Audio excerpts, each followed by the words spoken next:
Keep moving. I'm not a tourist attraction. I'm not a Ray Line tour, so I'm not a tourist attraction. Keep moving. Everything will be fine. Everything will be fine. Everything will be fine. The orange bricks make me happy. It's like a wall of sunshine, even on a rainy day. Everything will be fine. The world is upside down. I need you. I see your shoes. I see you walking by your shoes. Wearing kitten heels doesn't make you a kitten. Keep moving. Everything will be fine. I couldn't remember the numbers. I couldn't remember the codes. The sign are messages. The messages are signed. Too many numbers, too many passwords, too many codes. You have one leg. You have one leg. You have one leg. You have one leg. Keep moving. What are you looking at? I had to show them my driver's license to buy the decongestant. It's over-the-counter allergy medicine, but I had to go to the pharmacy window and ask for it and show them my driver's license. They were treating me like a criminal, even though I was just buying decongestant allergy medicine. And the pharmacy clerk took my license. I didn't notice at first. I wasn't thinking straight.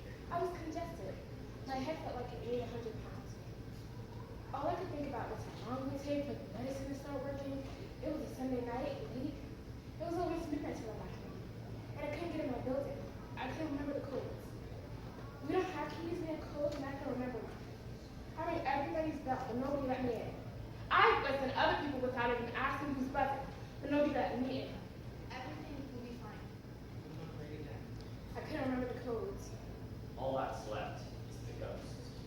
My cell phone was dead, my charger's in my apartment, I didn't have a spare battery. I couldn't call anybody.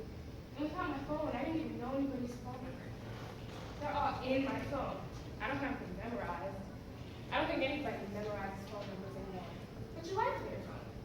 You open it up and you see a list of incoming and outgoing calls and text messages.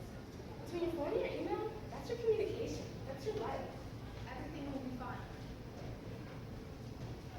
I find things on the ground. I don't dig in the trash. I have standards. I don't have standards. I don't need them. Trash is my friend. Dumpsters are the pot of gold at the end of the rainbow. Inside the dumpster, it's a magical world of possibility and poetry. There's poetry in the things that I find on the ground. Stuff people drop accidentally. I don't want it if you threw it away on purpose. I want what still means something to you. Something you wish you didn't lose. Treasure and truth. You drop a phone number and the world changes. The person who gave you that number will think they're not interested because they didn't get a call. Missed opportunities. The first message I found was written on the back of an understudy notice in a playbill. You have long legs. Had to be a man. The way it was written, it had to be a man. I take the poetry, I find it, and I perform it. I call it lost and found theater. You lose it, I find it, and I tell the world about your missed opportunities and lost dreams. I didn't run away. I took the train. Treasure and truth. When some tourist died coming out of Olive Garden, around the corner of 47th and 48th on Broadway, I protested the restaurant. It's not authentic Italian food. It's let's pretend it's real Italian food. And it's filled with artery-clogging cholesterol that gives people heart attacks. So I found a big piece of cardboard in front of the Westway Diner, and I wrote a big N on it. And I stood next to the Olive Garden sign. So it read, "No live garden." I'm a revolutionary. I made my point. The sign are messages. I made my point. The messages are signed. I was there for about half an hour before the cops came and told me to take my big N and move along. Move along.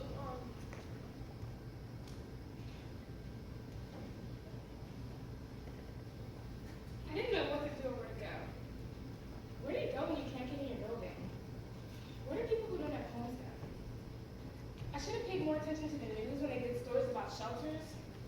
It was almost 3 o'clock in the morning and I was walking around like I was lost. I wasn't lost, but I didn't know where to go. Can you be lost if you know where you are but don't know where to go? Keep moving. There are a lot of people out on the street at that hour on a Sunday night. So much for the city that never sleeps. And the people who are out don't have a sense of humor. I stopped one lady and asked if I could use her phone. She wanted to know who I was going to call, and I said I want to order pizza. I was joking, but she thought I was a crazy person. I wanted to call information and get the phone number for one of my friends. I just said I wanted to order pizza. I was making a joke, a little conversation, a little humor in an otherwise humorous situation. But no, she kept walking, and so did I. Missed opportunities. I must have walked 70 blocks. I started out at my apartment and kept heading west. I don't know why, I just kept thinking, go west and everything will be fine. I ended up on 9th Avenue and my legs felt like they had big ankle weights, and I fell asleep. I woke up with the sun in my eyes and some guy kicking me. He told me to move along. He had a mohawk. I've never liked people with mohawks, I just don't. I look at them and think, your hair is dangerous. You could put someone's eye out with it. I made my point. And he was kicking me. He said he would call the cops. While he was kicking me, he said, I'm going to call the cops. People with mohawks used to run away from the cops. They're who other people call the cops on. And now Mr. Mohawk Man is going to call the cops on me? The world is upside down. So I got up and started walking down 9th Avenue.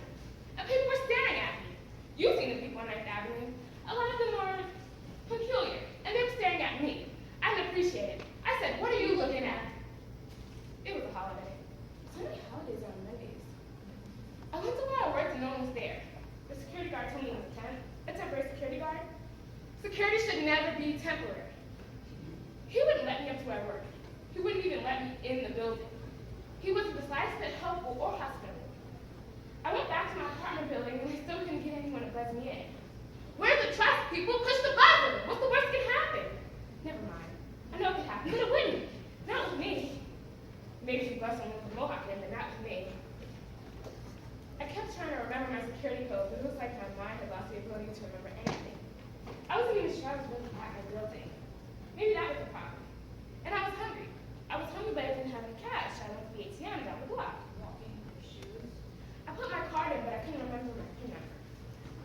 And after I tried a few times, the machine sucked my card in and wouldn't spit it out again. Bye-bye, ATM card. Someone stole my driver's license.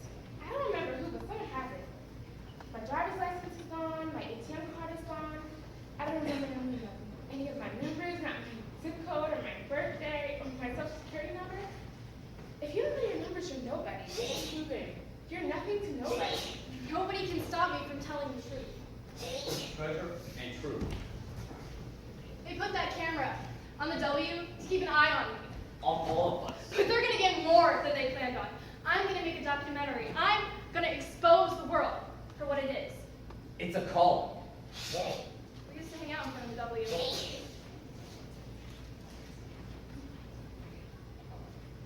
The W. But they didn't like that. W is for, we don't want you in front of our hotel. They don't own the sidewalk. A doorman and a manager told us we had to move. Move along. W is for why. We're not good for business. Whatever. They don't own the sidewalk.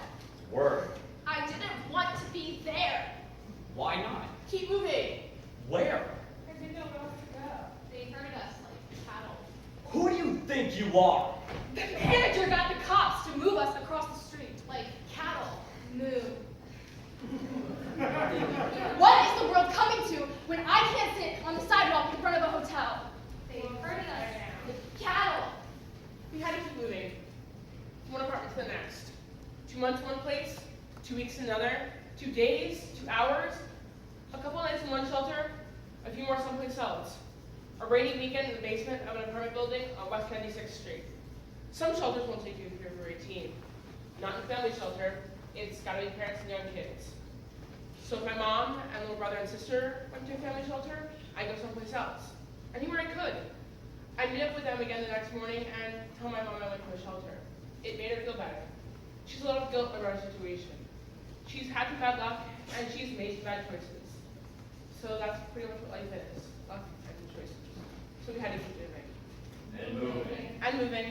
And moving. And moving. And moving. And moving. It was like we were drifting on a raft in the ocean where the current took us. You don't have any control of the current, it just is. And you drift along. You float where you sink. And nobody wants to sink. I don't want to sink. Everything will be fine. I used to take the train into the city, the Long Island Railroad. I'd come in and hang out, sometimes in the East Village and sometimes up here in the Theater District. I met this girl in front of the Winter Garden Theater. I like the name Winter Garden. Kind of an oxymoron. Plus, it's always best to ask for spare change outside of the theater where a happy musical is playing. People are more likely to give you money if they're happy than if they've just seen some depressing play about murder or the end of the world. And there was this girl was standing there. She looked about my age, and she was asking for change too, so I said, hey, kind of like hello, kind of like back off, this is my spot, but she didn't really. Instead, she started talking to me, telling jokes. Stupid jokes, but I laughed. Neither of us made much because we were too busy talking to ask for change, and after everybody was done coming out, I was going to go over to the Majestic. The show that plays there is longer, and while it's not technically a happy show, the people are usually good about coughing up some cash, but the girl was like, you want to come over to my apartment and hang out? She has an apartment, her and her mother, on 51st Street between Broadway and 8th, like a half a block from the Winter Garden. She thinks that asking people for change is fun. She does it to supplement her allowance. And she was telling me this, I felt like knocking her down and stomping on her face, but I didn't. Couldn't remember the last time I was in somebody's apartment, so I went. Nice. She said I could use the bathroom too, which was a bonus. Bathrooms are important. They had 2 bedrooms. Her and her mom each had their own room. Her mom came home and I figured the girl was gonna get in trouble and I was gonna get thrown out, but her mom was like, hello, how nice to meet you. She gave me a protein bar that tasted like something you'd scrape off the bottom of your shoe, and then she asked if I liked shoes, which made me wonder if she could read minds and knew what I was thinking about the whole protein bar. So I said, sure, shoes are good, and they are. I don't know anything yet, shoes, I wear them. So then, her mom takes my hand and leads me down the hall to her bedroom, and she opens her closet door, and there are dozens and dozens of pairs of shoes. All kinds. She has more shoes than a shoe store. She takes a pair and says, these are my favorites. I love the kitten heel. And she put them on and says, I love my kitten heels. Meow, meow. Moo. She was meowing at me. So I was like, thanks for the protein bar and letting me use the bathroom, but I've got to go. The girl said, don't go, we can watch TV. And I was walking down the hall to the front door. Her mom was following me saying, meow, meow, kitten heels, meow. Push her into the street. And I don't stay any place where people meow at me. God, in front of a bus. The sign on the plus tells us where it's going, but nothing about where it's been. Keep moving. The sign is the message. The subway station at 49 is different. It's unique. It's special. It's orange bricks. It makes me happy. Sometimes I go down there just to look at the bricks. I don't get on the subway. I can't go through the turnstile without a metro card. I just go there and look at the bricks. It's like a wall of sunshine, even on a rainy day. Was an accident. A lot of people sleep on the steps of the Presbyterian church, the one on 55th across from the Disney store. But there's this one guy who sleeps there, in bare feet. And he only has this little blanket, so it doesn't really cover his whole body, so his bare feet stick out. It's amazing he hasn't gotten frostbite. Maybe he's protected by the aura of the Disney store. I made my point. My parents died when I was 7. Not at the same time, not in a car accident or anything, but they died within a month of each other. My mom had an aneurysm, my dad got shot. Well, technically, he shot himself, but he still got shot. So I went to live with my grandmother in Pennsylvania. Lots of trees. It was nice if you like trees. She died when I was 11. No reason, she just died. You don't always need a reason to die. And so none of my other relatives wanted to take me in, and I got put in a foster home. They got rid of me when they had a baby of their own. The next home they put me in, there were already 4 other foster kids, and I don't have any good memories of my time there. None, not a single one. I wish I did. It'd be easier that way. One of the boys was 17, and he said, foster kids are like rental cars. People treat them like crap because they know they're going to get rid of them. Nobody cares about you when you're temporary. Not all foster parents are bad. And not all foster brothers will make you feel so unwelcome. I know that. I just had bad luck. And I kept waiting for that to change. My grandmother used to say, everything will be fine. Seems like pretty much a lie. But I'm not hopeless. I just hope less. I don't expect things to turn out well, because in my experience, they usually don't. The message is the sign. No pity, no shame. It was an accident, it really was. A bloodstained fingerprint. Too many memories. Call me. 212-375-98 The last two numbers were smudged by the bloodstained fingerprint. You were at the Starbucks. You caught my eye. We were meant to be. Forever was as close as the cash register. You ordered a pumpkin spice latte, even though it wasn't on the menu, and they made it for you. They made it for you. And I saw the future in the back of your head. My heart skipped a beat. You have power. You can move mountains. You can get seasonal coffee drinks made for you even when they're not in season. You spice my pumpkin. You pumpkin my spice. Let's harvest our love from this cold, impersonal, isolated by iPod's world. Call me. Call me. Call me soon. Call me soon. Call me now. Call me now. Dial your love into my heart. Do it. 212-375-98, bloody fingerprint. Move along. I lived in Merrick, on Long Island. It's 25.9 miles from Penn Station on the Long Island Railroad. The stop closest to my house is at Sunrise Highway and Merrick Avenue. My family lives on Marioki Drive, right on the Newbridge Pond. It's more like a small lake, but it's called a pond. My family has a nice house. 5 bedrooms, 3 bathrooms, a 3-car garage. But I never felt like I lived there. When I come into the city to hang out, it felt like I was a world away from home. And a world is a lot farther away than 25.9 miles. Sometimes I go down into the village, mostly the East Village, and sometimes I'd hang up here in the theater district. My dad said, "You sure are spending a lot of time in the city." Treasure and truth. And I told him, "It's where I belong." And he got all ticked off and yelled at me. "This is where you belong, with your family, in this house, not in the city." Nobody can stop me from telling the truth. I wasn't going to spend my life on Marioki Drive on Newbridge Pond.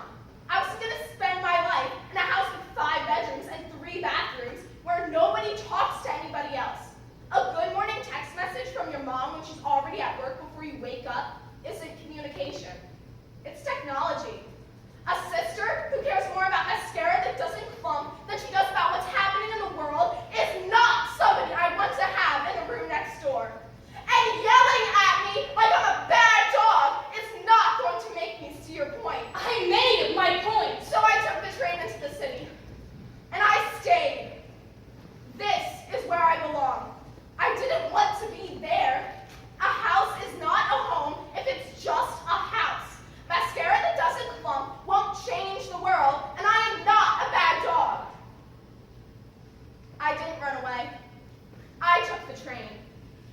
No pity, no shame. It was an accident. It really was. We all did something we like to push in front of the bus. We were just messing around, having a good time, walking up 6th Avenue. Vanessa had gotten her hair cut at a place on the corner of 6th Avenue and 46th Street. They cut it short, shorter than I wanted it. I liked it better long. I told her that, but she said the guy who cut it told her she looked sexy. So some hairstylist guy's opinion matters more than mine? Whatever. I said, what do you expect him to tell you? He's the one who cut it so short. You think he's going to tell you you look better before you cut it so short? You look like a guy. That made her mad, and she started walking away really fast. At first I was like, go ahead, walk away. That's really mature. That's really good communication skills. If I'd walked away from her like that, she would have screamed and thrown a fit right there on the street. She would have told me I was behaving like a little kid.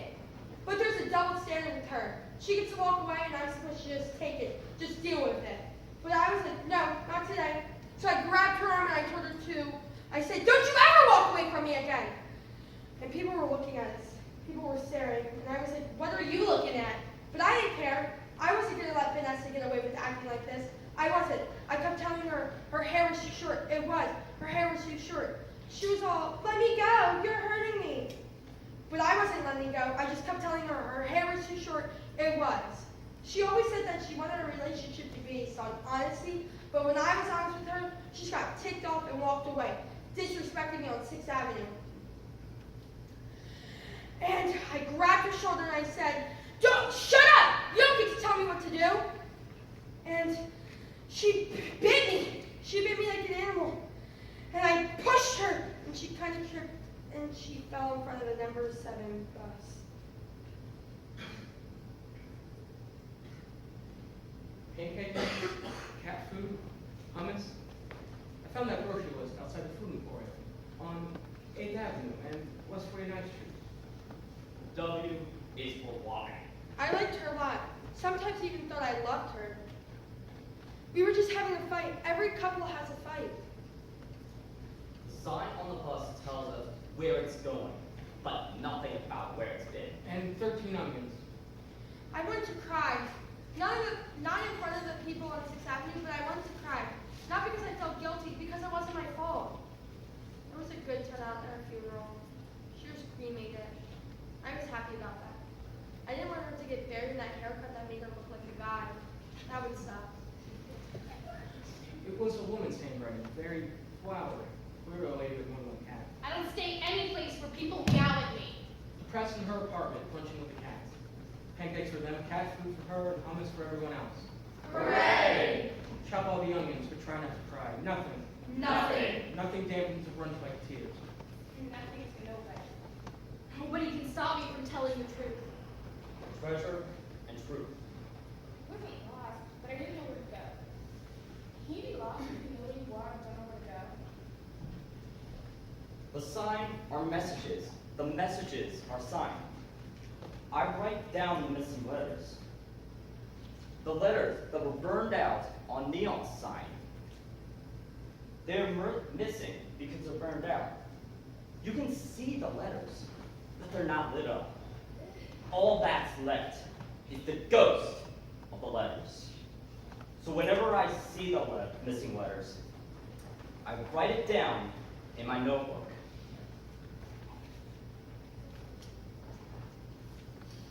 I found this in a dumpster on 11th Avenue. Only a couple of pages that had writings on them. The rest of it was like brand new. It's a lucky find. So I use it to keep track of the missing letters. At the end of the day, I look at the list of letters and try to figure out the message. The universe is leaving messages for us all the time. You just have to find them and figure them out. I want to figure them out. I've got to figure them out. I have a particular area I'm responsible for. I handle the messages for the theater district. I have the whole area bordered by 54th Street to the north, Broadway to the east, 40th Street to the south, and 9th Avenue to the west. There are lots of lights here, so there are lots of missing letters to keep track of. It keeps me busy. They keep me plugged in. You get it? Plugged in. Like it's plugged in?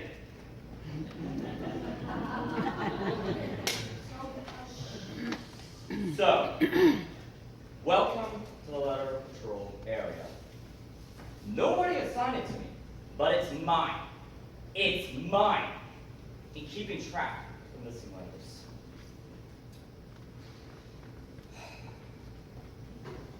It's a calling. I write down the letters in alphabetical order. These were the first 4 letters I found. T-O-S-L. In alphabetical order, that's L-O-S-T. Lost.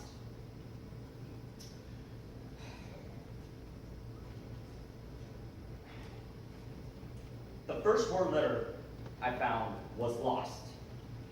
Lost and found.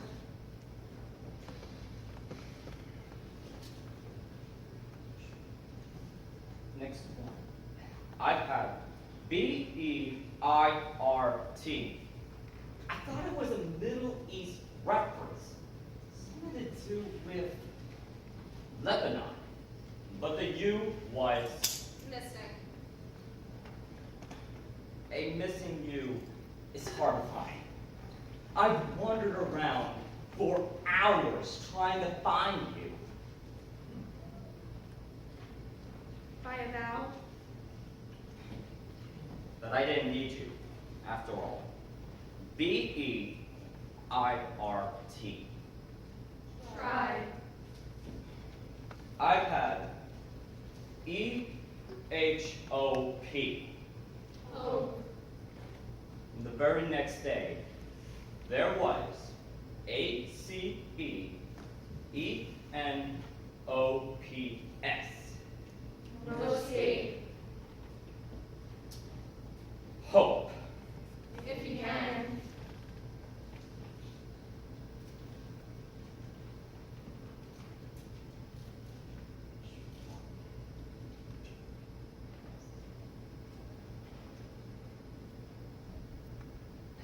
And found.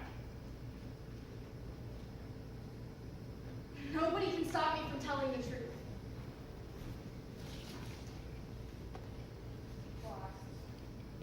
And found. Everything will be fine. I need you. Dial you up into my heart.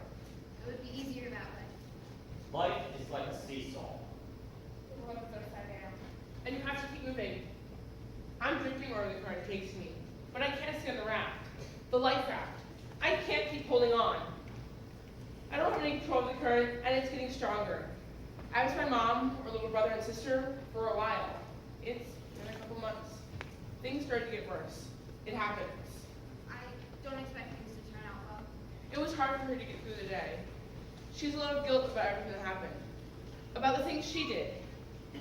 And when you feel bad all the time about the things you've done and how your life is, you start beginning to forget why you feel bad. It's what people do. It happens. And when you think to forget, the shelter people won't let you in anymore, and you fade away. And the little kids you're supposed to take care of disappear. All that's left is the ghost. So I'm on my own. Everything will be fine. I hope. What are you looking at?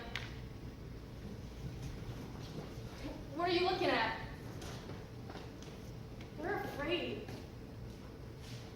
We're all afraid. No pity, no shame. We're out here trying to make it from one day to the next. Trying to keep floating. And you don't care! We're nothing to nobody. We're trying to stay alive in a no-live garden and a no-love world. And we're afraid.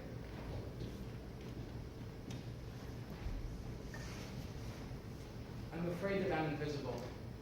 I found that written on the back of a piece of spiral notebook paper on the floor of the Colony Music Store in the sheet music section near the local selection box. I'm afraid that I'm invisible. I heard you sing as you walked past me. It was beautiful. It made me forget that it was a rainy day. I followed you inside the store. I followed you in even if it wasn't raining. And I didn't get you close. I didn't want to scare you. It's not like you were performing for anybody. You were just singing to yourself, for yourself. And I was lucky enough to hear you. And you smiled. Not at me. Thought crossed your mind. And smiled. I felt almost embarrassed to be witnessing such a private moment. Your smile belongs up on a billboard in Times Square. And you continued singing. I never heard anything so lovely. And I said beautiful. I smiled at you and I said beautiful. And you looked right through me. You looked through me like I wasn't even there. I was only a few feet away. I'm sure I said a lot enough for you to hear. I wanted to say something to get your attention, but I couldn't speak. I felt like I couldn't move. I couldn't breathe. I was Afraid. Unwelcome. Nothing to nobody. I didn't find that. I wrote it. We all have somebody you'd like to push into the street. What are you looking at? Poetry and pain. Treasure and truth. Something you scrape off the bottom of your street. Will everything be fine? I hope.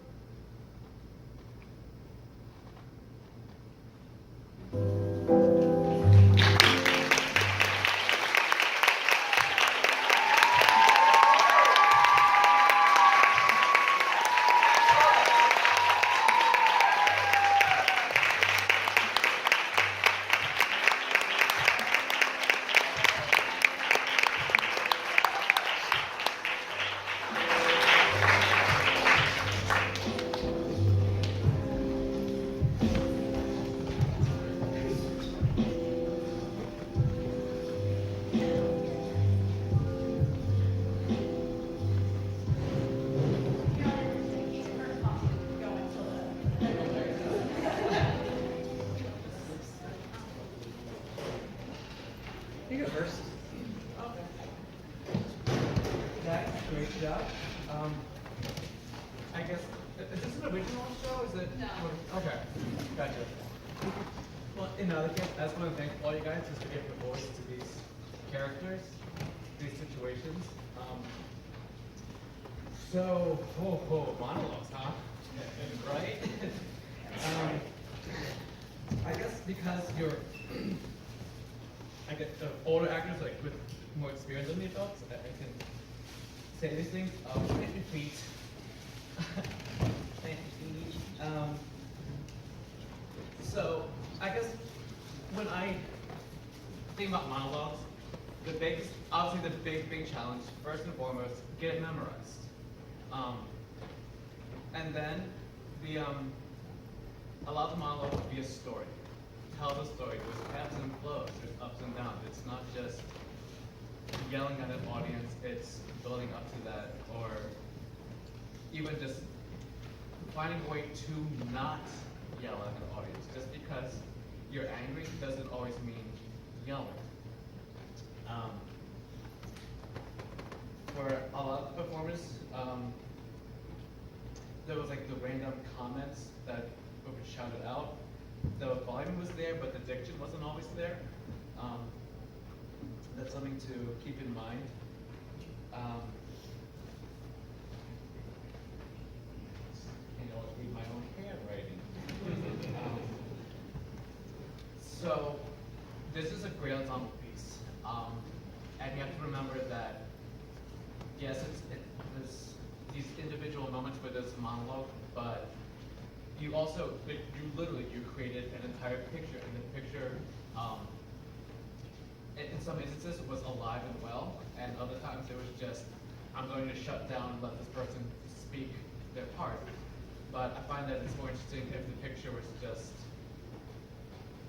breathing and alive. But at the end of the day, you guys did fantastic jobs. You found awesome moments in your monologues. I would just love, maybe just keep those alive and well in the back of your mind, and just, as performers, just revisit them and just find ways to keep them alive and breathe more life and more levels into them. And the only kind of criticism that I would be is the random spotlight that was on some performers and not on others as during the monologues. I didn't know what that was about, but that's not you guys, that's tech stuff.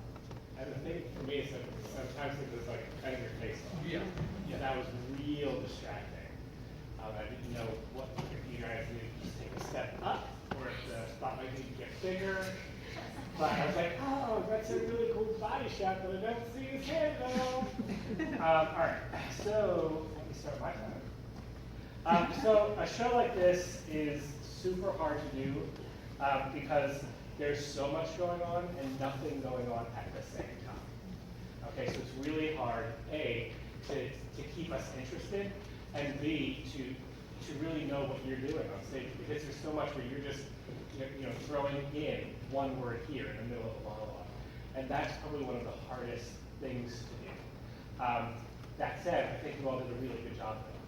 What I would have liked to have seen a little more is more dynamics in the voice with that. Because sometimes, I mean, it got better at the end. At the beginning I was like, oh, no. But towards the end, you guys really got there. And you really had that you just carved in those like one word and phrase, short phrases, which was really nice. And when when those lines bounce in and out of the conversations like that, sometimes for an audience it's hard to follow, but I think that you guys really, towards the end especially, really solidified that movement. Along with diction, the volume for me at the beginning, I was really struggling, and then again, I guess as you guys got more comfortable with it, it became clearer and much easier for us to follow. Find the light. There was a lot of who directed? You? So there was a lot of really cool things you could have played with vocally with them, when they were like, three of them were saying in like one line, or when they were almost like a call and response kind of a thing. I would like to see you have a little more fun with that, and try to figure out ways to make them more interesting and not just something in the script that you're supposed to do. Find out why they're doing it. What is the reason for the moves? You know what I mean? Like, and I think that there was a lot in this text that you could have gone so much further with. But it really, how old are you? You're 15. Well done. So, you know, this is a hard script for like anyone, you know, any adult to do. So for you to have done what you did here, fantastic job. Can I co-sign with that? Sure, please. You talk about cows and cattle. So then the moo being could have been played with something along that line. I had that written down, but I couldn't read it. But I'm going to go over my time because I have 2 more things to say. And I think that you all have a lot of talent and that you need feedback. So I'm just going to keep going. I'm rarely, as a director, do I ever, I'm always the director who's like, okay, we got to speed it up, we got to keep going, we got to push it faster. This time, I really wish a lot of you in your monologues especially would have pulled it back and slowed down and really hit some of those key phrases. The one that really got me, the world is upside down. Who says that? You? You zipped through that, and I was just like, if you had taken a pause there and hit the world is upside down, you would have heard a pin drop in here. Because you were going there, and you zipped through that one thing, and that would have been such a really nice moment. And that's just one that I wrote down. You all had like 1 or 2 of those moments where if they just hit that one line. So this is one of these times where it would have been nice if you had sort of scanned out your monologues and figured out, and I always think when directors say this, but figured out where your beats are, so you could actually make sure you hit those really key phrases, especially the ones that got repeated, and didn't just, you know, steam train through them. And my last thing, what's your name? Yes. Maya, you did a really nice job of that. That was one of the things that you did a really good job with, was finding your beats and finding out when you needed to take a pause, when you could speed it, when you could slow it down. Some people told a story and then went to a new spot. Some people told a story and went back to their old spots. What was the purpose of that? Was there a purpose? Okay, think about that if you do this again, because I think you have some good ideas with this piece, so I think you could go further with it. If you do this again, think about that, because that could have meaning. You know, that could be something that you put a meaning behind. Good, that's it, I'll stop now. Thanks, guys.